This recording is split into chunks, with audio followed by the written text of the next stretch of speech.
আপনাদের সবার জন্য এই উদার আমন্ত্রণ।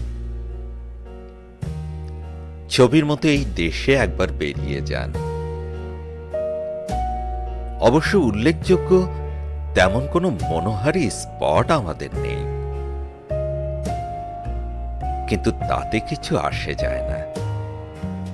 আপনার শীত সঞ্চয় থেকে উপচে পড়া ডলার মার্ক কিংবা স্টার্লিং এর বিনিময়ে যা পাবেন, ডালাস অথবা মেনফিস অথবা ক্যালিফোর্নিয়া তার তুলনায় শিশুতোষ। আসুন, ছবির মতো এই দেশে বেরিয়ে যান। রঙের এমন ব্যবহার, বিষয়ের এমন তীব্রতা আপনি কোনো শিল্পীর কাজে পাবেন না। বস্তুত শিল্প মানেই নকল নয় কি?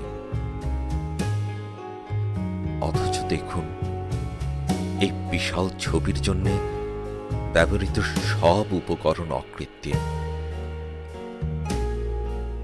আপনাকে আরো খুলে বলি, এটা অর্থাৎ আমাদের এই দেশ, এবং আমি যার পর্যটন দপ্তরের অন্যতম প্রধান, আপনাদের খুলেই বলি, সম্পূর্ণ নতুন একটি ছবির মতো করে সম্প্রতি সাজানো হয়েছে।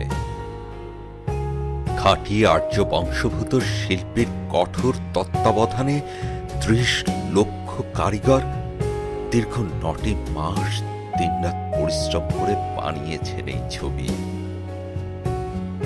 এখনো অনেক জায়গায় রং কাঁচা, কিন্তু কি আশ্চর্য গাঢ় দেখেছেন?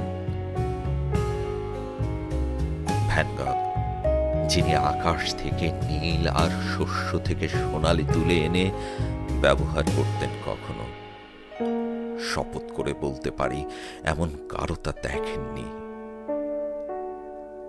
আর দেখুন, এই যে নরমুণ্ডের ক্রমাগত ব্যবহার, ওর ভেতরেও একটা গভীর সাজেশন আছে। আসলে ওটাই এই ছবির, অর্থাৎ এই ছবির মতো দেশের থিম।